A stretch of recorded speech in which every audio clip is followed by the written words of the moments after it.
जी, तो कैसे हैं आप सब लोग? अच्छा, आज का जो लेक्चर है ये हमारा काफ़ी इम्पोर्टेंट लेक्चर रहेगा, ठीक है? इसके अंदर हम मेटा का एक बहुत इम्पोर्टेंट टूल जिसको हम commerce manager and product catalogues कहते हैं, इसको हम कवर करेंगे। अच्छा, इसके वीडियो के शुरू के अंदर मैं आपको बताता चलूँ कि हम अपनी इस वीडियो के अंदर हम अपना मॉड्यूल 2 एंड मॉड्यूल 3, ठीक है? मॉड्यूल 3 हमारा जो है वो पिक्सल के रिलेटेड होगा, तो हम दोनों को इकट्ठे जो है वो कवर करेंगे, ठीक है? मॉड्यूल 3 जो है वो events manager and pixel setup का है, ठीक है?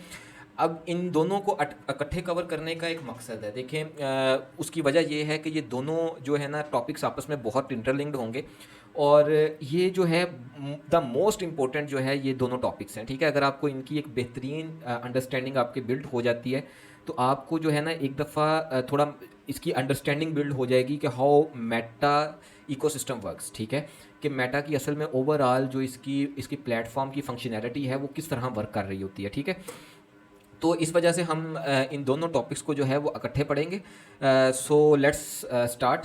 अच्छा, सबसे पहले कॉमर्स मैनेजर। देखिए, commerce manager and product catalogues, सबसे पहले ना मैं आपको थोड़ा इसकी एक अंडरस्टैंडिंग बिल्ड करने की कोशिश करता हूँ। अच्छा, सबसे पहले आप ये देखें, हमारे पास एक वेबसाइट है, ठीक है? हमारी एक ई कॉमर्स वेबसाइट है, और हमारी एक ई कॉमर्स वेबसाइट के ऊपर लेट्स सपोज मेरे पास 5 प्रोडक्ट्स हैं जो मैं अपनी वेबसाइट के ऊपर जिनको मैं सेल कर रहा हूँ, ठीक है? These are my 5 products. Meta क्या कहता है? मेटा कहता है कि देखो यार, ये तुम्हारी 5 जो प्रोडक्ट्स हैं ना, इसको अगर तुमने अ, मेरे प्लेटफॉर्म के ऊपर एडवर्टाइज करना है, ठीक है, in the form of catalogue, ठीक है? आपने अक्सर देखा भी होगा, जब हम बिजनेसेस के किसी भी जो है वो वेंडर से या इस तरह बी टू बी बिजनेसेस के अंदर जाएं, या इवन दो आप किसी रिटेल की शॉप पे भी जाएं, तो आप कहते हैं कि आप सर आप हमें अपना कैटालॉग दिखाएं, ठीक है? तो कैटालॉग क्या है कि उस शॉप के अंदर जितनी प्रोडक्ट्स पड़ी हुई हैं ना, वो ओवरऑल कैटालॉग बनाती हैं मिलके, ठीक है? मेटा ये कहता है कि लेट्स सपोज आपके पास 5 प्रोडक्ट्स हैं ना, या चाहे 500 प्रोडक्ट्स हैं, अगर आपको मेरे प्लेटफॉर्म पे बेचना है ना, तो सबसे पहले आपको अपनी सारी प्रोडक्ट्स जो है ना, वो मेरे एक टूल है जिसको वो कहता है कॉमर्स मैनेजर, मेरे एक टूल कॉमर्स मैनेजर के अंदर अपना एक कैटालॉग बनाओ, ठीक है? और मेरा सिस्टम उसको रीड करेगा, और उसकी सारी इन्फॉर्मेशन रीड करेगा कि वो मेरी पॉलिसीज़, मेरे जो जितने भी रूल्स एंड रेगुलेशंस हैं, उनको वो ओबे करती हैं या नहीं, ठीक है? अब फॉर एग्जांपल आप देखो, जिस तरह जो मेडिकल की प्रोडक्ट्स होती हैं ना, वो मेटा अलाउ नहीं करता। मेडिसिन आप ऑनलाइन नहीं बेच सकते, ठीक है? तो इस वजह से अगर आपकी प्रोडक्ट, आपकी वेबसाइट के ऊपर मेडिसिन प्रोडक्ट्स पड़ी हुई हैं, और जब आप अपने कॉमर्स मैनेजर का कॉमर्स मैनेजर के अंदर अपना कैटालॉग बनाने जाओगे, तो वहाँ पे आपका कैटालॉग रिजेक्ट हो जाएगा, ठीक है? तो मेटा की कुछ एक तो सबसे बड़ी रीज़न ये होती है कि मेटा उसको रीड करना चाहता है कि ओवरऑल जो है वो आपकी वेबसाइट के ऊपर क्या प्रोडक्ट है, आप क्या सेल करने जा रहे हो, और ताकि उसके अकॉर्डिंग, क्योंकि उसके लिए इंपॉर्टेंट उसका यूज़र भी है। देखें, अगर फेसबुक है, फेसबुक का ओवरऑल जो इकोसिस्टम इतना स्ट्रॉन्ग है, वो इसी वजह से है कि फेसबुक कहीं ना कहीं यूज़र को इंटरटेन कर रहा है, ठीक है? यूज़र को वो फैसिलिटेट कर रहा है। तो अगर यूज़र को एक्सपीरियंस ही अच्छा नहीं मिलेगा, ठीक है, तो यूज़र फेसबुक के ऊपर स्टे कैसे करेगा? तो इसी वजह से मेटा ये कहता है कि देखो, आप, मैं अपने यूज़र को जो है वो कोई भी ऐसी आप कह लें कि प्रोडक्ट एडवर्टाइज नहीं कर सकता विदाउट माई ऑन अप्रूवल, ठीक है? तो आपको अगर मेरी वेबसाइट के ऊपर, मेरे प्लेटफॉर्म के ऊपर कुछ बेचना है, तो उससे पहले मेरे से अप्रूवल लो, ठीक है? अच्छा, अब ये देखें कि एक इसी तरह हमारे पास होता है इवेंट्स, सॉरी, इवेंट्स नहीं, कॉमर्स मैनेजर, ठीक है? तो हमारे पास होता है कॉमर्स मैनेजर, ठीक है? कॉमर्स मैनेजर के अंदर हम डिफरेंट कैटलॉग सेटअप कर सकते हैं। अच्छा, अभी आपने इन चीज़ों को लेकर कंफ्यूज नहीं होना, ये कैसे सारा सेटअप होगा, ये सारा प्रैक्टिकली हम करके देखेंगे। राइट नाउ आप एक अंडरस्टैंडिंग बिल्ड करें, ठीक है? तो यहाँ पे हम एक कैटलॉग बनाएंगे। कैटलॉग किस तरह बनता है कि हम अपनी वेबसाइट को इंटरलिंक करेंगे इवेंट्स मैनेजर के साथ, और यहाँ पे एक कैटलॉग बनेगा। व्हाट इट मीन्स कि मेरी जो वेबसाइट के ऊपर ये जो 5 की 5 प्रोडक्ट्स हैं, ये मेरे कैटलॉग के अंदर भी रिफ्लेक्ट होना शुरू हो जाएंगी, ठीक है? ये मेरे कैटलॉग के अंदर भी रिफ्लेक्ट होना शुरू हो जाएंगी। अच्छा, आपको ये समझ आ गई कि राइट नाउ मेटा ये चाहता है कि आप अपनी वेबसाइट के ऊपर जो प्रोडक्ट भी बेचना चाहते हो, उसको पहले आप मेरे कॉमर्स मैनेजर के अंदर एक कैटलॉग के फॉर्म के अंदर लेकर आओ। तो अभी मैं आपको एक ओवरव्यू देता हूँ जो है वो कॉमर्स मैनेजर का।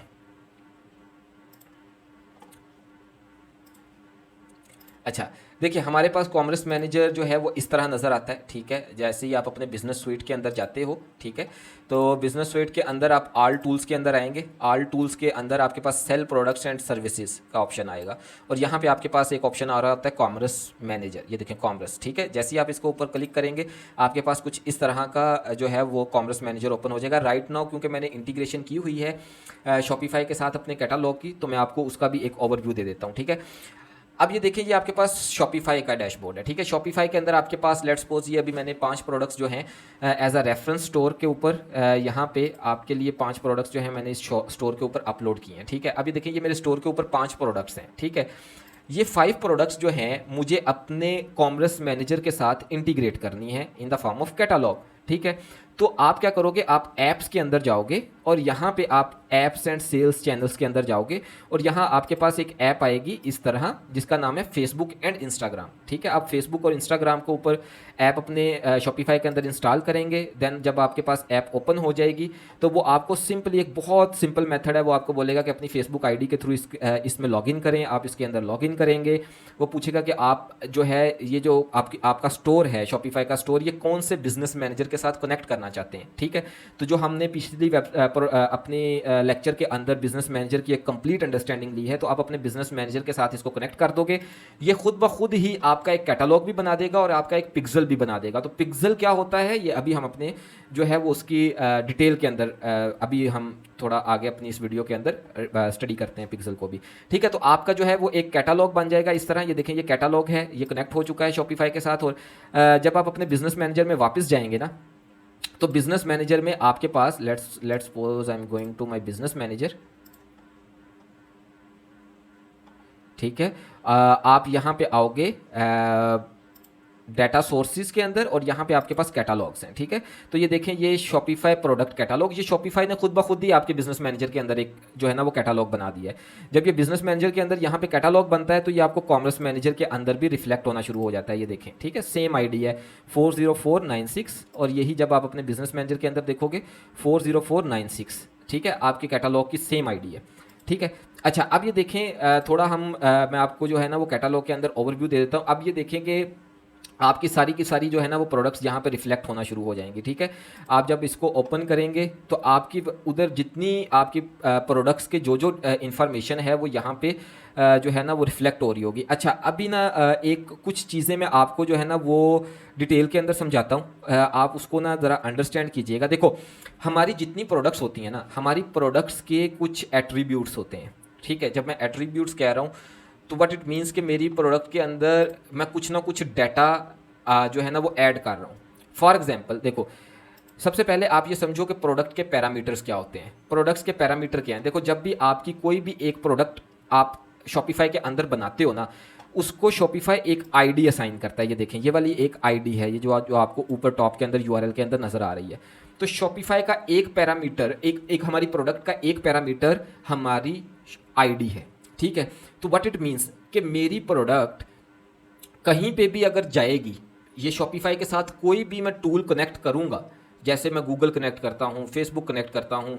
अब जिस तरह मेरी फेसबुक जैसे ही मैंने इसके साथ कनेक्ट की और मेरी प्रोडक्ट कैटालॉग की सूरत में मेरे जो है मेरे कॉमर्स मैनेजर के अंदर in the form of catalogue, और वहाँ पे मेरी प्रोडक्ट रिफ्लेक्ट हो रही है, तो वहाँ पे जो कनेक्शन बिल्ड हो रहा है वो इस प्रोडक्ट आईडी के थ्रू हो रहा है, ठीक है। अब इसी तरह आपके पास यहाँ पे देखें प्रोडक्ट टाइप का ऑप्शन है, ठीक है। तो प्रोडक्ट टाइप मतलब it is the form of कि आप आपकी प्रोडक्ट को की कैटेगरी क्या है, ठीक है, आप वो यहाँ पे दे सकते हो। आप इसको यहाँ पे वेंडर असाइन कर सकते हो, ठीक है। तो अब ये जो आपके प्रोडक्ट टाइप है, वेंडर हैं, प्रोडक्ट आईडी है, ये आपकी एक प्रोडक्ट के पैरामीटर्स हैं, ठीक है। अब ये पैरामीटर्स की अंडरस्टैंडिंग इतनी इंपॉर्टेंट क्यों है? देखो, यहाँ पे भी जब आप आते हो ना, तो ये आपकी आइटम ग्रुप आईडी आपको नज़र आ रही है। ये आइटम ग्रुप आईडी वही आईडी है जो शॉपिफाई ने बनाई थी, ठीक है। तो आपके शॉपिफाई की प्रोडक्ट आईडी आपके कॉमर्स मैनेजर के अंदर प्रोडक्ट को एज इट इज़ वहाँ पे आके रिफ्लेक्ट हो रही होती है, ठीक है। तो आप अपने शॉपिफाई के अंदर अपने प्रोडक्ट्स को जो पैरामीटर्स असाइन कर रहे होते हो, प्रोडक्ट टाइप की सूरत में, वेंडर्स की सूरत में, इवन दो टाइटल्स, उसकी डिस्क्रिप्शन, जो कुछ भी यहाँ वहाँ पे आपका लिखा जा रहा होता है, वो एज इट इज़ वो सारे पैरामीटर्स आपके कॉमर्स मैनेजर में कैटालॉग कैटालॉग के अंदर, आपकी प्रोडक्ट्स के अंदर रिफ्लेक्ट हो रहे होते हैं, ठीक है। अब ये देखिए, जिस तरह मेरा प्रोडक्ट का टाइटल ये है, वेगस बीज विद ब्लैक चेन, ठीक है, तो क्या यही मेरी प्रोडक्ट जो है वो पीछे बैकएंड के अंदर मैंने यही टाइटल रखा था? बिल्कुल यही रखा था, ठीक है। अब ये देखें, इसी तरह जो इसकी टाइप है, जो इसका वेंडर है, वो ये सारे एट्रीब्यूट्स जो हैं मेरे यहाँ पे भी शो हो रहे होंगे, शो मोर एट्रीब्यूट्स के अंदर आते हैं, ठीक है। तो ये देखें, प्रोडक्ट टाइप जो है आपको एक मैंने पीछे इस प्रोडक्ट को असाइन की थी टोट बैग, तो ये देखें प्रोडक्ट टाइप जो मैंने असाइन की है टोट बैग, वो इसको टोट बैग असाइन हो गई।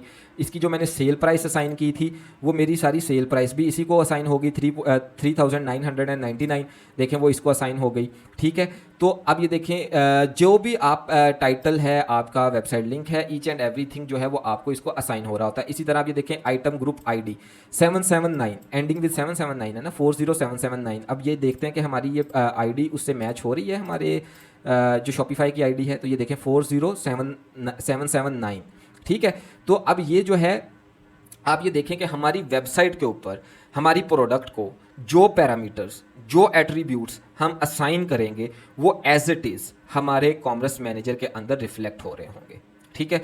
तो ये हमने एक अंडरस्टैंडिंग बिल्ड की कि देखो, कैटालॉग जो होता है वो हमारी वेबसाइट की जो प्रोडक्ट्स हैं उसकी एक रिफ्लेक्शन बन रही होती है हमारी वेबसाइट, हमारे जो है वो मेटा के अंदर, ठीक है। तो मेटा ये देखना चाहता है कि आप क्या प्रोडक्ट्स बेच रहे हो, ठीक है। तो इसी तरह आप जो GTIN, जेंडर सॉरी, जो आप प्रोडक्ट आईडीज़ जो हैं वो बनाते जाएंगे, ठीक है, जो आप प्रोडक्ट्स ऐड करते जाओगे और उनको स्पेसिफिक जो है वो एट्रीब्यूट्स और पैरामीटर्स असाइन करते जाओगे, वो एज इट इज़ आपकी प्रोडक्ट्स की आपके कॉमर्स मैनेजर के अंदर, कैटालॉग के अंदर रिफ्लेक्ट हो रहे होंगे। अच्छा, अब ये देखें, अभी हम अगर यहाँ पे बात करते हैं तो मैं आपको ना थोड़ा पहले ये दिखाना चाह रहा हूँ कि कैटालॉग एड्स आपको जो है ना वो नज़र किस तरह आती हैं, ठीक है। अब ये देखें, अब जिस तरह ये कोई बिजनेस है, ये कैटालॉग एड्स चला रहा है, ये देखें कैटालॉग जो हैं वो इस तरह एड्स इस तरह नज़र आती हैं। अब ये क्या उसने 1 by 1 प्रोडक्ट्स यहाँ पे बनाई हैं? नहीं, ठीक है। ये इसी तरह उसने अपने कॉमर्स मैनेजर को अपने शॉपिफाई के साथ कनेक्ट किया है, ठीक है। कॉमर्स मैनेजर के अंदर कैटालॉग बना है, देन कैटालॉग्स जो है वो एड्स मैनेजर के साथ कनेक्ट होता है और हम अपनी इस तरह कैटालॉग एड्स रन करते हैं, ठीक है। तो ये भी हम सारा प्रोसेस पढ़ते हैं कि ये कैसे एड्स मैनेजर के साथ इसको कैसे कनेक्ट करना है, ईच एंड एवरीथिंग, ठीक है। तो ये आपके पास जो है कैटालॉग एड्स इस सूरत के अंदर नज़र आ रही होती हैं। अब ये देखो, क्योंकि वेबसाइट का जो URL था वो डायनामिकली खुद ब खुद कॉमर्स मैनेजर के अंदर रिफ्लेक्ट हो गया था, तो कोई बंदा इसके ऊपर क्लिक करेगा तो वो ऑटोमेटिकली इसी प्रोडक्ट के जो है ना वो लैंडिंग पेज के ऊपर, इस प्रोडक्ट पेज के ऊपर लैंड हो जाएगा, ठीक है। तो ये एक जो है वो बेसिक अंडरस्टैंडिंग थी कैटालॉग की। अच्छा, अब ये देखें, ये जो सेट्स होते हैं ना, ये बड़े इंपॉर्टेंट होते हैं। फॉर एग्जांपल मेरी वेबसाइट के अंदर ना 500 प्रोडक्ट्स हैं फॉर एग्जांपल, ठीक है। अब मैंने 100 प्रोडक्ट ऐसी हैं जिनकी टाइप ये है कि लेट्स सपोज मैं ये कहता हूँ 100 प्रोडक्ट्स बैग्स हैं, ठीक है। देन 100 प्रोडक्ट्स जो हैं वो शूज़ हैं, ठीक है। देन 100 प्रोडक्ट्स जो हैं वो हेयर की कोई प्रोडक्ट्स हैं, ठीक है। अब अगर एक तो सूरत ये है कि मैं अपना पूरा का पूरा कैटालॉग जो है वो एडवर्टाइज करूं, एक सूरत ये है मैं ये चाहता हूं कि यार मैं ना 3 एड्स बनाऊं, एक ऐड के अंदर मेरा सिर्फ और सिर्फ जूतों का कैटालॉग नज़र आ रहा हो, एक ऐड के अंदर सिर्फ और सिर्फ जो है वो मेरे बैग्स नज़र आ रहे हों, एक के अंदर सिर्फ और सिर्फ मेरी वही जो हेयर केयर की प्रोडक्ट्स हैं वो नज़र आ रही हों। तो व्हाट इट मीन्स कि आप अपने पूरे कैटालॉग की प्रोडक्ट्स को डिफरेंट सेट्स के अंदर डिवाइड करोगे। आप सेट्स जो हैं वो डिफरेंट तरीकों से बना सकते हो, ठीक है। क्रिएट सेट के अंदर जब आप आओगे ना, वो आपको कह रहा है कि आप मैनुअली सिलेक्ट करके भी अपनी प्रोडक्ट्स में से एक सेट बना सकते हो, ठीक है। और आप फिल्टर यूज़ करते हुए भी एक सेट बना सकते हो, ठीक है।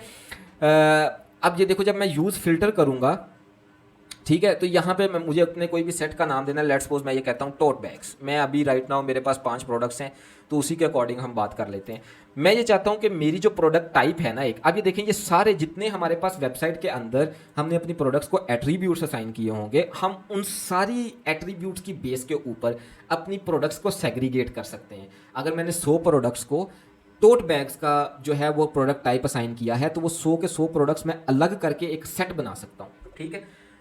तो लेट्स सपोज मैं ये कहता हूँ मेरी प्रोडक्ट टाइप है, प्रोडक्ट टाइप की वैल्यू अगर टोट बैग हो तो उसका एक सेट बना देना। अभी देखो जैसे ही मैंने फ़िल्टर लगाया ना, उसने कह दिया कि आपकी एक ऐसी प्रोडक्ट है जिसको प्रोडक्ट टाइप जो है वो टोट बैग असाइन की हुई है। अगर मैं इसको क्रिएट कर देता हूँ, ठीक है, तो देखिए ये मेरा एक सेट क्रिएट हो गया, ये टोट बैग का एक अलग से सेट क्रिएट हो गया। ठीक है, तो अभी तक आपको ये समझ आ गई कि प्रोडक्ट्स जो हैं, ओवरऑल हमारा कैटलॉग क्या होता है। Catalog is a reflection of our all products on our website in the Meta commerce manager. ठीक है, और सेट्स क्या हैं कि हम अपने पूरे कैटलॉग को डिफरेंट वेज के अंदर एडवर्टाइज करने के लिए डिफरेंट एट्रीब्यूट्स की बेस के ऊपर सेग्रीगेट कर सकते हैं। ठीक है, मैं अपने शूज़ की सारी प्रोडक्ट्स को एक अलग सेट के अंदर बना सकता हूँ, मैं अपने बैग्स को एक अलग सेट के अंदर बना सकता हूँ, और अपने हेयर केयर की लेट्स सपोज मेरी प्रोडक्ट्स हैं, तो मेरी वेबसाइट के ऊपर 3 मेजर कैटेगरीज हैं। ठीक है, तो उनको मैं 3 हिस्सों के अंदर डिवाइड करके 3 अलग अलग कैटालॉग्स की एड्स बना सकता हूँ। ठीक है, 3 अलग अलग ऑडियंस, लेट्स सपोज मैं ये कहता हूँ कि अगर आप एक वुमेन की प्रोडक्ट्स बेच रहे हैं, ठीक है, एक मैन की प्रोडक्ट, इसको मज़ीद हम थोड़ा अपने कॉन्सेप्ट को रिफाइन कर लेते हैं कि मैं एक मैन की प्रोडक्ट बेच रहा हूँ और एक वुमेन की प्रोडक्ट बेच रहा हूँ। अब मैं 2 डिफरेंट ऑडियंस को टारगेट करने जा रहा हूँ, तो क्या मुझे all products as it is catalog के अंदर चलानी चाहिए? Definitely not. तो मैं क्या करूँगा, अपने जो है 2 सेट्स बना लूँगा, मैन प्रोडक्ट को अलग कर दूंगा, वुमेन प्रोडक्ट को अलग कर दूंगा, और अपना जो मेरा मैन प्रोडक्ट का सेट है उसको मैं मैन की ऑडियंस को टारगेट करूंगा, और जो मेरी वुमेन प्रोडक्ट्स का सेट है उसको मैं वुमेन ऑडियंस को टारगेट करूंगा। ठीक है, इसी तरह अनलिमिटेड सेट्स आप अपने कॉमर्स मैनेजर के अंदर, अपने इस कैटालॉग के अंदर इसको ब्रेक डाउन कर सकते हैं। ठीक है, अच्छा, दूसरी चीज़ यहाँ पे आपके पास तीसरा ऑप्शन होता है डाटा सोर्सेज का। देखो डाटा सोर्स क्या है, डाटा सोर्स ये है कि आपका ये जो ओवरऑल जो आपका कैटालॉग इंफॉर्मेशन ले कहाँ से रहा है, ठीक है, ये आपका डाटा सोर्स है कि मेरे पास जो मेरा जो कैटालॉग है इसका जितना डाटा इसके अंदर प्रोडक्ट्स का आ रहा है वो आ कहाँ से रहा है। ठीक है, तो राइट नाउ कहाँ से आ रहा है, शॉपिफाई से आ रहा है। ठीक है, तो शॉपिफाई से जब आ रहा है तो व्हाट इट मीन्स कि मैंने एक ऐप अपने फेसबुक के साथ इंटीग्रेट कर दिया, तो वो एक जो शॉपिफाई की बिल्ट इन ऐप है वो डाटा भेज रही है। एक दूसरा तरीका ये होता है, लेट्स सपोज आप ये कहते हो कि यार मेरी तो कस्टम साइट है। आप इनिशियली माइट भी, जितने हमारे इनिशियल बिजनेसेस होते हैं वो शॉपिफाई या वर्डप्रेस के ऊपर ही होते हैं। ठीक है, लेकिन कुछ बड़ी साइट्स जो होती हैं, ये आपकी अंडरस्टैंडिंग क्लियर करने के लिए मैं आपको बता रहा हूँ, ताकि कल को जब आप एक बड़े अदारे का भी हिस्सा बने तो आपकी ये अंडरस्टैंडिंग बहुत क्लियर होनी चाहिए। अब लेट्स सपोज कोई कस्टम साइट किसी ने बनाई है, किसी ब्रांड ने कस्टम साइट बनाई है, वहाँ पे तो ऐप्स नहीं है शॉपिफाई की तरह, ठीक है, और वर्डप्रेस की तरह प्लगइन्स नहीं है। तो आप क्या करोगे, आप अपने डेवलपर को बोलोगे एक XML फीड बनाने का। ठीक है, तो ये देखो यहाँ पे या तो एक पार्टनर प्लेटफॉर्म के थ्रू आप अपनी जो है वो प्रोडक्ट्स को इसके साथ जो है ना वो सिंक कर सकते हो। दूसरा ऑप्शन क्या है, या आप जो है वो किसी एक फीड के थ्रू लिंक कर सकते हो। जब मैं ऐड न्यू फीड करूँगा तो यहाँ पे मेरे पास ऑप्शन हो जाएगा URL पुट करने का। मैं आपको थोड़ी फीड की ना एक दफ़ा ओवरव्यू करवा देता हूँ। देखो फीड किस तरह की नज़र आती है, फीड ये इस तरह की नज़र आती है, ये एक फीड है। ठीक है, ये देखो कि लेट्स सपोज वहाँ पे एक हर कस्टम साइट के अंदर भी हर एक प्रोडक्ट को एक आईडी असाइन की जाती है। ठीक है, उसका टाइटल आ रहा है, ठीक है, ये उसकी डिस्क्रिप्शन है जो वहाँ पे वेबसाइट के ऊपर प्रोडक्ट को दी गई थी, आइटम ग्रुप आईडी आ गई, पे URL आ गया, प्रोडक्ट टाइप आ गई। ठीक है, ये प्रोडक्ट टाइप असाइन हुई है, देन उसका URL, उसका स्टॉक, उसका प्राइस, ईच एंड एवरीथिंग। ये एक आइटम की कंप्लीट इंफॉर्मेशन है विद ऑल एट्रीब्यूट्स। ठीक है, इसी तरह ये जितनी आपकी प्रोडक्ट्स होंगी उनकी आपको डेवलपर जो है वो आपको एक फीड बना के देगा। ठीक है, और वो फीड आप अपने कॉमर्स मैनेजर के साथ अटैच कर दोगे if you are not using WooCommerce and जो है वो शॉपिफाई। ठीक है, तो शॉपिफाई अगर आपका है तो इट इज़ वेरी सिंपल। जिस तरह मैंने आपको पहले बताया कि आप ऐप इंस्टॉल करोगे फेसबुक इंस्टाग्राम की, और आप अपनी ऐप के अंदर जो है वो सिंपली अपना बिजनेस मैनेजर यहाँ वहाँ पे लिंक करोगे, और जैसे ही आप डन करोगे वह खुद ब खुद आपका एक कैटालॉग भी बना देगा और आपका एक पिक्सल भी बना देगा। ठीक है, तो इस चीज़ को जब शॉपिफाई जो है इस मामले में बहुत उसने अपने आप को अपग्रेड किया है, तो उसने हर चीज़ के सोल्यूशन के लिए ऐप्स इंट्रोड्यूस की हुई हैं। ठीक है, अच्छा, अब ये देखें कि एक और चीज़ की अंडरस्टैंडिंग को समझें कि अब ये जो कैटालॉग वाला सिस्टम है ये वर्क कैसे करता है। ठीक है, देखो मेरा जो है ना, मैंने एक कैटालॉग बनाया। ठीक है, कैटालॉग बना के मेरे पास कैटालॉग में प्रोडक्ट 1 है, प्रोडक्ट 2 है, प्रोडक्ट 3 है, ठीक है, प्रोडक्ट 4 है, प्रोडक्ट 5 है। इन सब को मिलकर ये सारी 5 प्रोडक्ट्स लेट्स सपोज मेरी बनती हैं, और ये एक सेट बनाती हैं, जो मैंने एक सेट बनाया। ये मेरा जो कैटलॉग है ये कनेक्ट होगा किसके साथ, ये मेरा कनेक्ट हो जाएगा मेरे एड्स मैनेजर के साथ, ठीक है। मेरा कैटलॉग किसके साथ कनेक्ट हो जाएगा, मेरे एड्स मैनेजर के साथ। तो मेरा जब एड्स मैनेजर कनेक्ट हुआ तो देखो एड्स मैनेजर के ऊपर जब मैंने कैटलॉग ऐड रन की, प्रोडक्ट 1 को एक यूज़र मेरी ऐड को देखा, ठीक है, कैटलॉग ऐड को, और वो प्रोडक्ट 1 जो है वो मेरी वेबसाइट के ऊपर गया, एक यूज़र मेरी वेबसाइट के ऊपर गया, ठीक है, प्रोडक्ट 1 को देखकर। तो अब ये देखो इस प्रोडक्ट के जो मैंने वेबसाइट के साथ इसको इंटरलिंक किया था, तो इस प्रोडक्ट के अंदर भी सेम एट्रीब्यूट्स ही आ रहे होंगे ना, जो पैरामीटर्स थे, ठीक है, जो पैरामीटर्स थे मेरी प्रोडक्ट, पैरामीटर्स क्या थे, लेट्स सपोज हम मेजर पैरामीटर्स की बात करते हैं। प्रोडक्ट आईडी, मेरी इस प्रोडक्ट की आईडी थी लेट्स सपोज 1122। अब यही मेरी वेबसाइट के ऊपर भी बैकएंड के अंदर मेरी प्रोडक्ट 1 को आईडी असाइन हुई थी 1122, ठीक है। इसी को मैंने एक प्रोडक्ट टाइप असाइन किया हुआ था, लेट्स सपोज मैंने इसको असाइन किया था टोट बैग, ठीक है। तो यही चीज़ मेरे जो है, यही पैरामीटर मैंने यहाँ पे भी टोट बैग असाइन किया था, ठीक है। अब ये देखो कि मेरा जब एड्स मैनेजर मेरी इंफॉर्मेशन जो है मेरे कैटलॉग को मेरे एडवर्टाइज कर रहा है शॉपिफाई, ये एडवर्टाइज हो रही है फेसबुक या इंस्टाग्राम के ऊपर, ठीक है, और ये डाटा आपस में मैच हो रहा है, तो डोंट यू थिंक कि ये सारा आपस में जब ये कनेक्शन बिल्ड हो रहा है तो मेटा को ये समझ आ रही है कि कौन सा यूज़र कौन सी प्रोडक्ट के ऊपर क्लिक करके वेबसाइट के ऊपर किस प्रोडक्ट के ऊपर जा रहा है, ठीक है। अब मेटा को ये समझ आ रही है कि अगर यूज़र ए ने एक एक्स यूज़र ने लेट्स सपोज, ठीक है, प्रोडक्ट 1 के ऊपर क्लिक किया तो वो वेबसाइट के ऊपर किस प्रोडक्ट के ऊपर गया, ठीक है। तो मेटा को आप एक यूज़र के बिहेवियर को समझने में हेल्प हो रही है।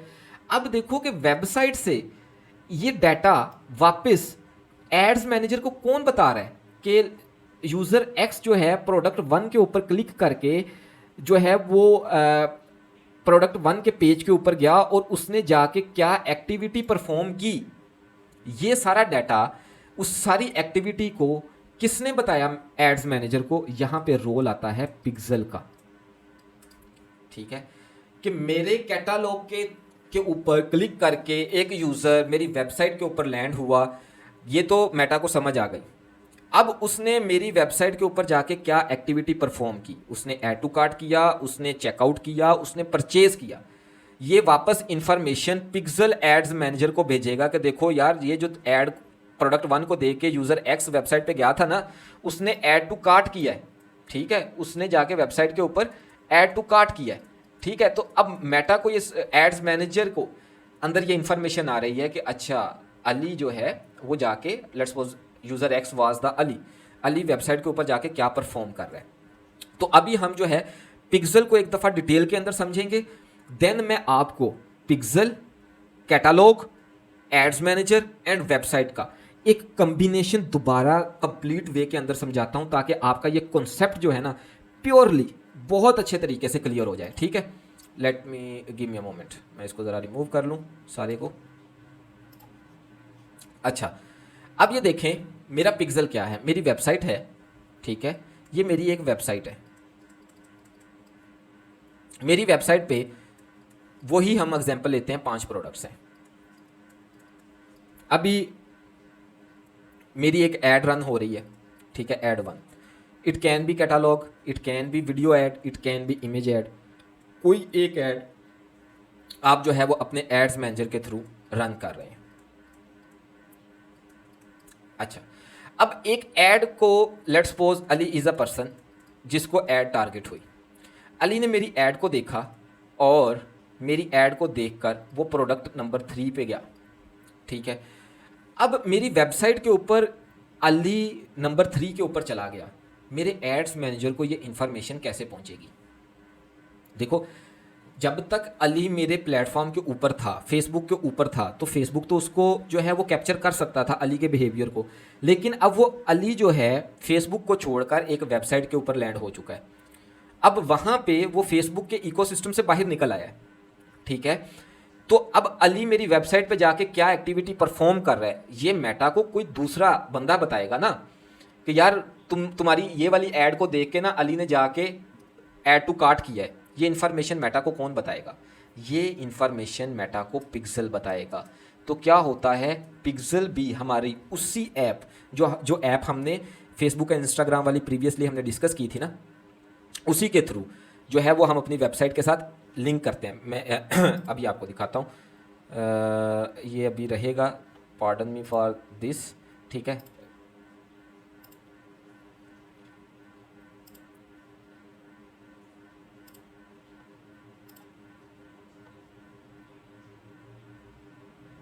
अब ये देखें सेटिंग्स के अंदर जाके, ये आपका एक उसने पिक्सल जो है ना वो खुद ब खुद बनाया हुआ है। इसका मैं अभी आपको ना डिटेल के अंदर ओवरव्यू देता हूँ, ठीक है, कि ये वहाँ पे आपके बिजनेस मैनेजर के अंदर किस तरह नज़र आ रहा होगा। अच्छा, अभी हम पिक्सल की फंक्शनैलिटी को ज़रा ना डिटेल के अंदर रीड कर लेते हैं, ठीक है। मैंने ये बात की कि एक मेरी एड्स मैनेजर के ऊपर मैंने ऐड रन किया और अली एक यूज़र जो है वो मेरी वेबसाइट के एड्स को देखकर मेरी वेबसाइट के ऊपर प्रोडक्ट नंबर 3 के ऊपर गया। ये इन्फॉर्मेशन एड्स मैनेजर को वापस कौन भेजेगा? ये एक पिक्सल भेजेगा, ठीक है। पिक्सल भी हमने अपने शॉपिफाई के ऊपर इंटीग्रेट किया हुआ है। तो इन सिंपल वर्ड्स पिक्सल क्या है? पिक्सल मेटा का एक ऐसा जासूस है जो मेटा ने ये आपसे बोला है कि देखो भाई, अगर मेरे प्लेटफॉर्म के ऊपर एडवर्टाइज करना है ना, तो मेरा ये जासूस आपको अपनी वेबसाइट के ऊपर बिठाना पड़ेगा, ठीक है, ताकि वो सारी इंफॉर्मेशन कैप्चर करके मुझे भेजे कि मेरे प्लेटफॉर्म के ऊपर एक यूज़र अली ने अगर आपकी ऐड के ऊपर क्लिक किया है तो उसने जाके क्या एक्टिविटी परफॉर्म की है, ये जब तक मुझे नहीं पता चलेगा, मुझे पता ही नहीं चलेगा कि मैं आपकी कौन सी ऑडियंस को टारगेट करूं। You got my point? I hope you got my point. कि लेट्स सपोज मेटा ने 10 बंदों को ऐड दिखाया, ठीक है, जिसमें 1 से लेके 10 नंबर तक हम ईच यूज़र को जो है वो नंबर असाइन कर देते हैं। मेटा ने ये जब देखा कि यार यूज़र 2 जो है ये वेबसाइट पे गया, ठीक है, आपकी ऐड को देखकर इसने देख के फ़ौरन वापस आ गया, ठीक है, कोई भी एक्टिविटी वहाँ पे परफॉर्म नहीं की। यूज़र 3 ने क्या किया? यूज़र 3 आपकी वेबसाइट पे गया, उसने तकरीबन 15 से 20 सेकंड वहाँ पे स्पेंड किए, देन आपकी एक प्रोडक्ट को ऐड टू कार्ट किया, देन उसी प्रोडक्ट को चेकआउट तक गया और कंप्लीट नहीं किया, परचेज नहीं की, वापस आ गया। अब इसी तरह यूज़र 4 गया, यूज़र 4 ने आपकी वेबसाइट के ऊपर इंगेजमेंट की, मतलब प्रोडक्ट को देखता रहा, वहाँ पे डिफरेंट प्रोडक्ट्स देखी, प्रोडक्ट नंबर 3 उसको पसंद आई, उसने उसको ऐड टू कार्ट किया, चेकआउट किया, परचेज कर लिया। अब ये देखिए 3 डिफरेंट जो है 3 यूज़र्स के 3 डिफरेंट बिहेवियर परफॉर्म हुए। अब मेटा को ये अंडरस्टैंड करने के लिए कि आपके बिजनेस की टारगेट ऑडियंस क्या है, ठीक है, एग्जैक्ट कौन सा बंदा जाके क्या पर एक्शन परफॉर्म कर रहा है, ताकि वो उस तरह के नए नए बंदे ढूंढे। अब जो यूज़र 4 था उसने परचेज किया, अगर मेटा को ये नहीं पता चलेगा कि यूज़र 4 जो है वो यूज़र मोस्ट रेलिवेंट पर्सन है हमारे बिजनेस के लिए, और मेटा को जब तक ये नहीं पता चलेगा कि मुझे यूज़र 4 की तरह के मज़ीद बंदे ढूंढने। लेट्स सपोज मैं कहता हूँ मेरा एक जो है ना वो शॉपिंग, मैं एक वुमेन बैग बेच रहा था जो अभी हमारी वेबसाइट पे है, वहाँ से एक आयशा नामी लेट्स सपोज एक यूज़र है, उसका एक ख़ास किस्म का बिहेवियर है, ठीक है, वो अप टू डेट फैशन जो है ना वो उसको फॉलो करती है, वो बैग्स के अंदर इंटरेस्ट रखती है, ठीक है, वो जो है वो फैशन की वीडियोस देखना पसंद करती है। अब मेटा के अंदर ना उस यूज़र के बिहेवियर की एक कंप्लीट हिस्ट्री है, ठीक है। जब मेटा ने ये भी देखा कि ठीक है मेरा एक बिज़नेस है, ठीक है, मेरे बिज़नेस को जो है वो आयशा जैसी एक ख़ातून मेरी वेबसाइट पे जाके वहाँ पे एक्शन परफॉर्म कर रही है परचेज़ का, तो मेटा को ये समझ आ जाएगी कि मुझे इस बिज़नेस के लिए ये जो एडवर्टाइज़ कर रहा है आयशा जैसे मज़ीद लोग ढूंढने हैं अपने सिस्टम के अंदर, ताकि इस यूज़र इस बिज़नेस के ज़्यादा से ज़्यादा परचेजेस हो सकें, ठीक है। तो ये जो सारी इन्फॉर्मेशन है कि किसने क्या एक्टिविटी परफॉर्म की वेबसाइट के ऊपर जाके, ये कौन कर रहा होगा? ये वापस एड्स मैनेजर को पिक्सल भेज रहा होगा, ये मेटा का जासूस भेज रहा होगा, ठीक है।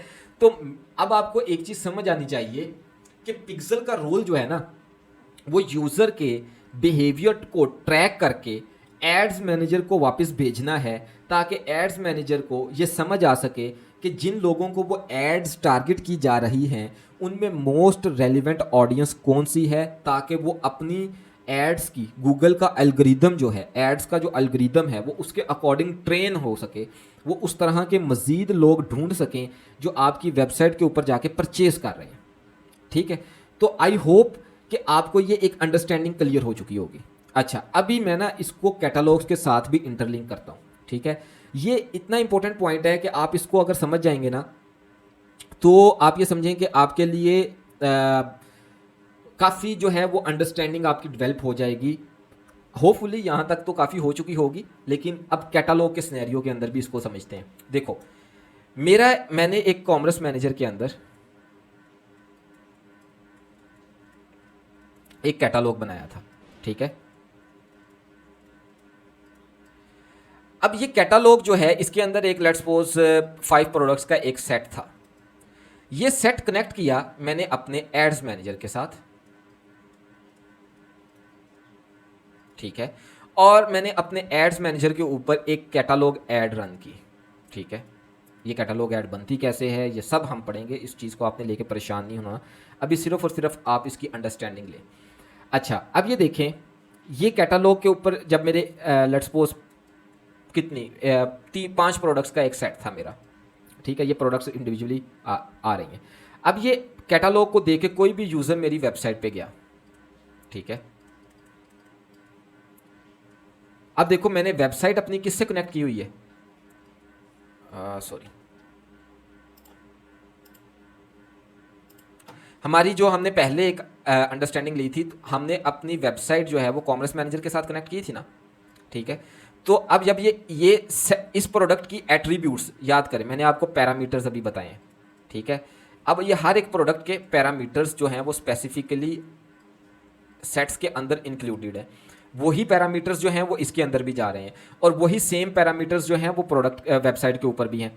पैरामीटर्स बेसिक मैंने आपको क्या बताए थे कि उसकी प्रोडक्ट आईडी, उसका प्रोडक्ट टाइप, ठीक है, उसकी प्राइस, ईच एंड एवरीथिंग।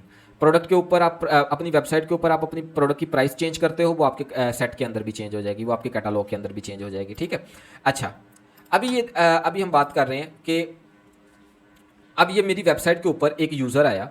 ठीक है, यूज़र 1, इसको मैं U1 की बात करता हूँ। मेरी ऐड को उसने देखा, प्रोडक्ट 5 को। ठीक है, प्रोडक्ट 5 को देख के मेरी वेबसाइट के प्रोडक्ट नंबर 5 के ऊपर चला गया। यही 5 प्रोडक्ट्स मेरी वेबसाइट के ऊपर भी थी ना, एज इट इज़। ठीक है, क्योंकि ये सेट जो है ये इसके अंदर भी यही 5 प्रोडक्ट्स थी जो मैंने अपनी कॉमर्स मैनेजर को जब कनेक्ट किया था, तो यही वेबसाइट की 5 प्रोडक्ट्स जो हैं मेरे कॉमर्स मैनेजर के अंदर आई थी। ठीक है, अब यही 5 की 5 मैंने अपने एड्स मैनेजर के साथ कनेक्ट की। एड्स मैनेजर के अंदर मैंने अपना एक कैटलॉग ऐड बनाया। एक यूज़र मेरी 5 नंबर प्रोडक्ट को के ऊपर क्लिक करके 5 नंबर प्रोडक्ट के ऊपर चला गया। अब इसके ऊपर पिक्सल इंटीग्रेट है मेरी वेबसाइट के ऊपर। ठीक है, पिक्सल ने क्या किया, पिक्सल, अब ये यूज़र ने आके 5 नंबर प्रोडक्ट को परचेज कर लिया, U1 ने। पिक्सल ने ना ये डाटा ट्रैक किया और उसने ये डाटा जो है ना एड्स मैनेजर को भेजा। उसने पिक्सल ने जब ये डाटा एड्स मैनेजर को भेजा कि देखो भाई 5 नंबर जो प्रोडक्ट है ना इसके ऊपर परचेज हुई है और इसको U1 ने किया है। अच्छा, अब एड्स मैनेजर क्या करेगा, एड्स मैनेजर वापस आएगा कैटलॉग के अंदर और वो देखेगा कि यार ये प्रोडक्ट 5 क्या थी। ठीक है, प्रोडक्ट 5 लेट्स सपोज मैं ये कहता हूँ कि टोट बैग था, एक टोट बैग था। अब बैग की एक कैटेगरी होती है टोट बैग। अब उसको ये समझ आ गई कि जो U1 के लोग हैं, मुझे अपना अगर टोट बैग बेचने हैं ना, इस बिज़नेस के टोट बैगों को अगर बेचना है तो मुझे U1 के बिहेवियर जैसे लोग ढूंढने पड़ेंगे। ठीक है, अब यही पिक्सल जो है ये आपके कॉमर्स मैनेजर के साथ भी कनेक्ट होता है। ठीक है, तो अभी आपको ये सारा एक ट्रायो सिस्टम जो है वो कैटलॉग का, एड्स मैनेजर का और देन उसका वेबसाइट के साथ लिंक पिक्सल का, वो समझ आ गया होगा। ठीक है, अच्छा, अभी आप ये देखें कि आपने अभी ये थोड़ा सा कंसेप्ट ना आपके लिए माइट भी थोड़ा न्यू होगा, लेकिन अभी के लिए आप ये समझें। ठीक है, आपने एक लफ्ज़ सुना होगा डायनामिक रीटारगेटिंग। ठीक है, इसको अभी रीटारगेटिंग को हमने ना डिटेल के अंदर समझना है। अच्छा, मैंने क्या किया, मैंने अपनी एक ऐड के अंदर, अभी मैं वो सारी जो पीछे हम ट्रायो और इनका आपस में एक पूरा कनेक्शन जो पढ़ चुके हैं ना, उसको अभी मैं दोबारा रिपीट नहीं करूंगा। अभी मैं आपको एक डायनामिक रीटारगेटिंग का कॉन्सेप्ट देने लगा हूँ। मेरी एक ऐड थी, इसके अंदर मैंने ऑल प्रोडक्ट्स टारगेट की। मैंने क्या किया, ऑल प्रोडक्ट्स टारगेट की। लेट्स सपोज मेरी प्रोडक्ट जो मेरा कैटालॉग है वो है 1000 प्रोडक्ट्स का, ठीक है। अब मेरी 1000 प्रोडक्ट्स के अंदर मेरी लेट्स सपोज, मैं जिस तरह हमने पहले बात की हम उसी तरह ही करते हैं कि 3 मेजर कैटेगरीज है, ठीक है। बैग्स की, शूज़ की और हेयर केयर की प्रोडक्ट्स फॉर एग्जांपल। अब इसकी मेरे पास 300 प्रोडक्ट्स हैं, इसकी 300 प्रोडक्ट्स हैं, लेट्स सपोज इसकी 400 प्रोडक्ट्स हैं। अभी हम एग्जांपल ले रहे हैं। ये सारी की सारी प्रोडक्ट्स जो हैं वो 1000 की ये ऑल प्रोडक्ट्स के अंदर टारगेट हो रही हैं, ये इस मेरे एक ऐड के अंदर। अब यूज़र 1 आया, उसने मेरी एक ऐड देखी, वो मेरी वेबसाइट पे गया, ये मेरी वेबसाइट है, उसने P1 प्रोडक्ट जो है वो परचेज कर ली। U2 आया, उसने भी मेरी एक ऐड देखी, मेरा ये कैटालॉग देखा, उसने let's suppose P2 product purchase कर ली। देन जो है फिर एक U3 आया, उसने जो है जाके P3 परचेज प्रोडक्ट 3 परचेज कर ली। अब यहाँ पे ना पिक्सल बैठा ये सारा डाटा रिकॉर्ड कर रहा है कि भाई U1 ने आके P1 परचेज किया, ठीक है, U2 ने आके जो है वो P2 को परचेज कर लिया और U3 ने P3 को परचेज कर लिया। अब लेट्स सपोज मैं ये कहता हूँ कि P1 मेरा बैग था, P2 मेरी शूज़ थे, P3 कोई एक प्रोडक्ट थी जो है हेयर केयर। अच्छा, अब क्या हुआ, लेट्स सपोज मैं ये कहता हूँ U4 का एट्रीब्यूट जो है वो U1 के साथ मैच करता था। अब मज़ीद लोगों को मेटा टारगेट करना शुरू हो रहा है। U5 का जो है वो मैच करता है एट्रीब्यूट U4 के साथ। U5 यूज़र 6 का जो एट्रीब्यूट्स हैं, जो उसका बिहेवियर है, जो उसके ओवरऑल इंटरेस्ट हैं, वो मैच करते हैं U3 के साथ। मेटा क्या करेगा, मेटा ये करेगा कि भाई ये P1 है ना, उसको पता है U1 ने P1 परचेज किया था, पिक्सल ने ये डाटा वापस भेजा एड्स मैनेजर को, ठीक है, पिक्सल ने ये डाटा भेजा एड्स मैनेजर को, ठीक है, कि भाई P1 जो है ना वो U1 ने ख़रीदा है उसको, ठीक है। एड्स मैनेजर ने जाके अपने कैटालॉग के अंदर सर्च किया कि भाई ये जो P1 है इसकी एट्रीब्यूट्स क्या हैं, ठीक है। अब P1 के ऊपर हमने लेट्स सपोज जितनी हमारे बैग्स की थी ना, हमने उनको प्रोडक्ट टाइप असाइन की हुई थी बैग्स। ये 3 के 300 प्रोडक्ट्स को मैंने प्रोडक्ट टाइप क्या असाइन की हुई थी, बैग्स की। इवन दो मैंने बैग्स का सेट नहीं बनाया, मेटा क्या करेगा, ये 300 प्रोडक्ट्स को डायनामिकली उठाएगा जिनकी प्रोडक्ट टाइप सेम मिलती हैं और U4 को टारगेट करना शुरू कर देगा, ठीक है।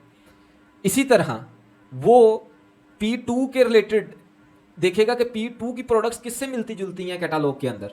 उसने देखा कि यार P2 को प्रोडक्ट टाइप असाइन हुआ था शूज़, वो देखेगा और कौन सी ऐसी प्रोडक्ट्स हैं जिनको शूज़ असाइन हुए हैं, ठीक है।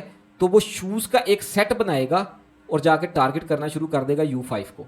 इसी तरह केयर का वो खुद ब खुद एक सेट बनाएगा, वो टारगेट करना शुरू कर देगा U6 को, अनटिल और अनलेस U6 कन्वर्ट ना हो जाए, क्योंकि U6 के बिहेवियर को पिक्सल ने ट्रैक करके, ठीक है, क्योंकि जब U3 के जो आप कह लें कि रेलिवेंट बिहेवियर था U6 का, ठीक है, तो वही बिहेवियर पिक्सल ने एड्स मैनेजर को बताया। एड्स मैनेजर ने जाके अपने कैटालॉग के अंदर सर्च किया कि भाई कौन सी प्रोडक्ट्स मिलती हैं P3 के साथ, क्योंकि U6 जो है वो P3 के अंदर इंटरेस्ट शो कर रहा है, ठीक है। उसने कैटालॉग में देखा कि भाई P3 के रेलिवेंट कौन सी प्रोडक्ट्स हैं सारी, उसने उन सारियों का उठाया और जाके U6 को टारगेट करना शुरू कर दिया। देखो कि ये चीज़ डायनामिकली खुद ब खुद टारगेट होना शुरू हो गई U6 को। आपने अक्सर देखा होगा कि आपके साथ भी इसी तरह होता होगा, आपने ये बिहेवियर नोट किया होगा कि आपने किसी एक प्रोडक्ट के अंदर इंटरेस्ट शो किया, आपने बैग्स के अंदर अगर इंटरेस्ट शो किया तो मेटा बम्बार्डमेंट कर देता है आपके ऊपर उस स्पेसिफिक प्रोडक्ट्स की एड्स की। क्यों? क्योंकि आप एक स्पेसिफिक इंटरेस्ट के अंदर फॉल हो जाते हो, ठीक है। और ये हर एक ने अपनी वेबसाइट के ऊपर पिक्सेल्स इंटीग्रेट किए हुए हैं, राइट। तो जैसे ही आप उस एक इंटरेस्ट ग्रुप के अंदर फॉल करते हो तो आपको मेटा एड्स टारगेट करना शुरू कर देता है। और आपने ये भी देखा होगा कि अगर आपने एक बिजनेस की, लेट्स सपोज मैं ये कहता हूँ कि आपने आसिम जोफा एक ब्रांड है, उसकी लेट्स सपोज कोई एक स्पेसिफिक कैटेगरी, लॉन के कपड़ों की कोई एक स्पेसिफिक कैटेगरी के ऊपर जाके कुछ टाइम स्पेंड किया और आप वहाँ पे टाइम स्पेंड करने के बाद वहाँ से निकल आए। आपने देखा होगा नेक्स्ट टाइम ना आपको उसी लॉन के जिस तरह का लॉन आप देख रहे थे ना, उसी बिजनेस के मज़ीद प्रोडक्ट्स नज़र आना शुरू हो जाएंगे कि भाई इस टाइप के मज़ीद प्रोडक्ट्स जो हैं इस बिज़नेस के पास अवेलेबल हैं। ये क्या हो रहा है? ये डायनामिक रीटारगेटिंग ही तो हो रही है कि अगर आपने परचेज़ नहीं किया, लेट्स सपोज आप U6 थे, आपने P3 परचेज़ नहीं की, तो आपको P3 के मोस्ट रेलिवेंट प्रोडक्ट्स जो उस कैटलॉग के अंदर मौजूद होंगे वो डायनामिकली मेटा आपको टारगेट करना शुरू कर देगा if a business is running catalogue campaigns. I hope कि आपकी ये अंडरस्टैंडिंग जो है ना वो ओवरऑल काफ़ी हद तक क्लियर हो चुकी होगी कि कैटलॉग का क्या काम है, ये किस तरह वर्क करता है, ठीक है। Then catalog business ads manager के साथ कनेक्ट होता है। एड्स मैनेजर, पिक्सल और कैटलॉग ये आपस में तीनों कनेक्शन बनाते हैं, ठीक है। अच्छा, अभी हम इस चीज़ को प्रैक्टिकली देखते भी हैं कि ये किस तरह हो रहा होता है सिस्टम सारा। लेट्स सपोज आप एक प्रोडक्ट के ऊपर जाते हो, ठीक है। मैं अपने ही स्टोर के ऊपर जा रहा हूँ, ठीक है। आपने ना एक एक्सटेंशन डाउनलोड करनी है मेटा पिक्सल हेल्पर के नाम से। ये देखें, ये मेटा पिक्सल हेल्पर के नाम से एक एक्सटेंशन आपने डाउनलोड कर लेनी है। ये क्या करता है, ये आपके मेटा जो मेटा आपकी वेबसाइट के ऊपर एक्टिविटी रिकॉर्ड कर रहा होता है ना, ये उसको आपको यहाँ पे शो कर रहा होता है। जिस तरह देखो कि मेरी वेबसाइट के ऊपर एक एक्शन परफॉर्म हुआ है पेज व्यू, क्योंकि मैंने अभी एक पेज व्यू किया है तो इसने मुझे दिखाया है कि भाई आपकी वेबसाइट के ऊपर इस आईडी का एक पिक्सल इंटीग्रेट है और उसने पेज व्यू को ट्रैक किया है। अच्छा, इसको थोड़ा डिटेल में जाने से पहले ना मैं आपको एक दफ़ा इवेंट्स मैनेजर का भी ओवरव्यू दे देता हूँ, ठीक है। आप क्या करोगे, अपने जैसे ही आप आल टूल्स के अंदर आते हो ना, तो जिस तरह आपने यहाँ देखा था सेल प्रोडक्ट्स एंड सर्विसेज के अंदर अपने कॉमर्स मैनेजर को, इसी तरीके से आपको यहाँ पे एक इवेंट्स मैनेजर नज़र आएगा।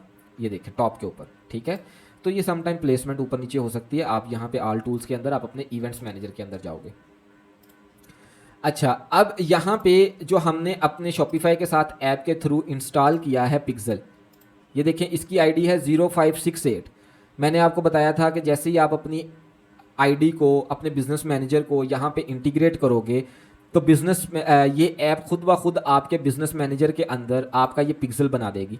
अभी हम अपना बिजनेस मैनेजर भी एक दफ़ा चेक कर लेते हैं कि भाई इसी आईडी का ही पिक्सल बना हुआ है हमारे बिजनेस मैनेजर के अंदर, ठीक है। ये देखें, यहाँ पे आप आओगे डाटा सेट्स एंड पिक्सल्स के अंदर, ठीक है। ये देखें, ये शॉपिफाई ने खुद ब खुद बनाया हुआ है, ठीक है। और इस पिक्सल की क्या आईडी है, just give me a moment. अच्छा, वो कह रहा है कि आप इवेंट्स मैनेजर के अंदर जाएं डिटेल देखने के लिए। हम इवेंट्स मैनेजर के अंदर आ जाते हैं, ठीक है। ये देखें, वैसे यूआरएल के अंदर भी आईडी आपको आ रही होती है, अदरवाइज हम इसको ओपन भी कर लेते हैं, ठीक है। ये देखें 0568, यही आईडी हमारी वहाँ पे शो हो रही होगी 0568। तो सेम पिक्सल हमारा इवेंट्स मैनेजर के अंदर है। अब ये देखो, जो भी एक्टिविटी हम यहाँ पे परफॉर्म कर रहे होंगे वो एक स्पेसिफिक इवेंट के अंदर ट्रैक हो रही होगी। अच्छा, इवेंट क्या है? इवेंट क्या है कि कोई भी एक स्पेसिफिक एक्शन जो एक यूज़र वेबसाइट के ऊपर परफॉर्म करता है उसको एक इवेंट कहा जाता है, ठीक है। फॉर एग्जाम्पल, मैंने वेबसाइट को जाके सिर्फ देखा तो उसको एक नाम दिया जाएगा पेज व्यू इवेंट हुआ। These are the standard events, ठीक है। तो ये आप याद रखिएगा, मैं आपको जाके आगे कस्टम इवेंट्स भी समझाऊंगा। अभी हम ये देखेंगे कि स्टैंडर्ड इवेंट्स, ये जो बात हो रही है ना, ये स्टैंडर्ड इवेंट्स की बात हो रही है। स्टैंडर्ड इवेंट क्या है? मैंने अपनी वेबसाइट के ऊपर जाके मैंने अपने प्रोडक्ट पेज को देखा, ये एक पेज व्यू का स्टैंडर्ड इवेंट परफॉर्म हुआ, ठीक है। क्या यही स्टैंडर्ड इवेंट जो है वो हमारे पिक्सल हेल्पर की एक्सटेंशन इसको रिकॉर्ड कर रही है, बिल्कुल कर रही है। मैंने जाके अपनी वेबसाइट के ऊपर पेज व्यू किया, this is a event that triggers. Then मैंने एक प्रोडक्ट को देखा, यहाँ पे एक और इवेंट परफॉर्म हुआ जिसका नाम था event view, sorry view content for sorry, ठीक है, व्यू कंटेंट के नाम से एक और इवेंट ट्रिगर हुआ। अच्छा, तो अब इस चीज में हमें एक बात समझ आ गई कि जो पिक्सल डाटा रिकॉर्ड करके वापस इवेंट्स मैनेजर या एड्स मैनेजर में भेज रहा होता है, वो डाटा जो है वो इवेंट्स की फॉर्म के अंदर रिकॉर्ड हो रहा होता है, स्टैंडर्ड इवेंट्स की फॉर्म के अंदर। अच्छा, अगर अब हम बात करें कि हमारे पास स्टैंडर्ड इवेंट्स होते कौन कौन से, ठीक है, हमारी वेबसाइट के ऊपर स्टैंडर्ड इवेंट्स क्या है। अच्छा, स्टैंडर्ड इवेंट्स जो है उसमें जो हमारे पास सबसे पहले आता है वो आता है पेज व्यू, ठीक है। पेज व्यू क्या है कि पेज व्यू एक वो वाला इवेंट है जो इस सूरत में ट्रिगर हो जाएगा जब कोई भी बंदा आपकी वेबसाइट पे जस्ट लैंड किया है, चाहे वो किसी भी पेज के ऊपर है, तो पेज व्यू का इवेंट ट्रिगर हो जाएगा। देन हमारे पास एक दूसरा इवेंट आता है जिसके अंदर हम कंटेंट व्यू की बात करते हैं, ठीक है।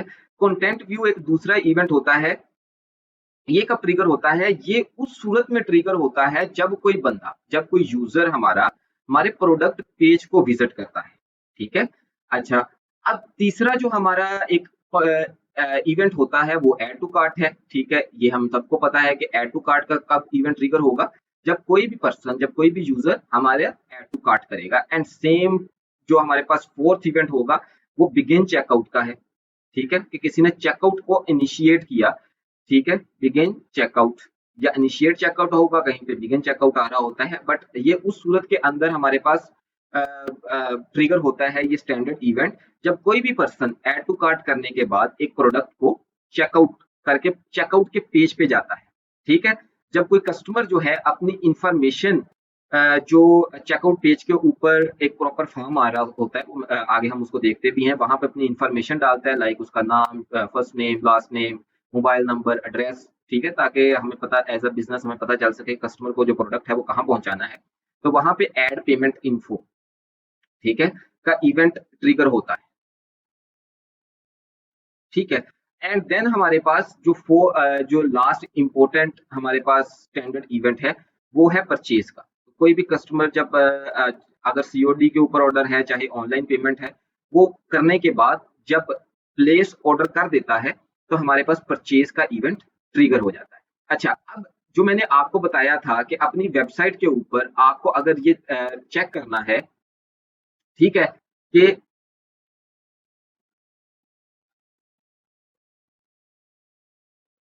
कि आपका जो है वो पिक्सल ठीक से हेल्प मतलब वर्क कर रहा है या नहीं, मतलब प्रॉपर स्टैंडर्ड इवेंट्स को रिकॉर्ड कर रहा है या नहीं। इस चीज के लिए आप एक एक्सटेंशन की हेल्प लेंगे जिसको कहा जाता है मेटा पिक्सल हेल्पर, ठीक है।